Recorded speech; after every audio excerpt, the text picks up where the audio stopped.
Hey everybody, it is the TheAngryHoneyBadger here, and it is time for another quick build. The winner from the last quick build voting was for Aatrox. If you want to go ahead and vote for the next quick build, leave me a comment down below on the champion you'd like to see next. As for Aatrox's abilities, at level 1, put a point into your Blades of Torment. At level 2, put a point into your Bloodthirst/Blood Price. We're going to typically max this out first. At level 3, put a point into your Dark Flight. We're going to max out Blades of Torment second, Dark Flight last, and points into your Ultimate Massacre at 6, 11, and 16.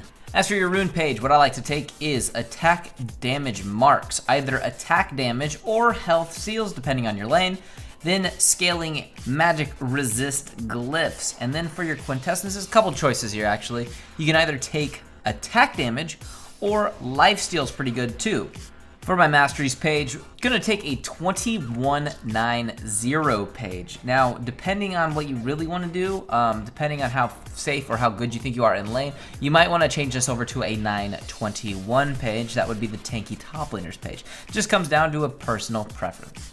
As for those items, when playing Aatrox, starting off early, we're going to either take the Doran's Blade or the Cloth Armor and Health Pots, depending on your lane matchups. Also Longsword and a few pots, also a pretty good one. Don't forget that Warding Totem. Your first few trips back, you're going to probably want to start getting close to that Bilgewater Cutlass. Also the Lifesteal will help you out in lane, and start working on your boots. Now, early on, first big items, we want the Blade of the Ruined King, kind of his main core item.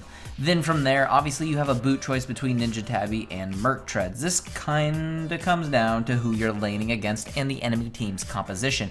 Then the next one also comes down to who you're laning against and the enemy team's composition, whether or not you want the Warden's Mail or the Spectral's Cowl.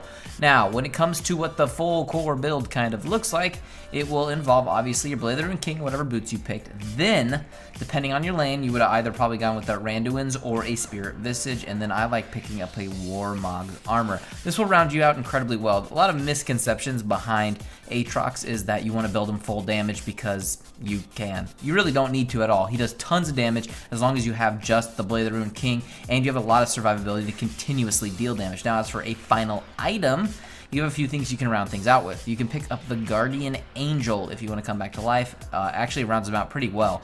And then the Ravenous Hydra or the Last Whisper, depending on how much armor they have or if you want more damage. Now, if you just needed another tank item, get any tank item that would work at the time, whether it be a Thornmail or you need more magic resist because they're a full AP comp. You get a Banshee's Veil or even a Maw of Malmortius. Any of those would work to round the build out.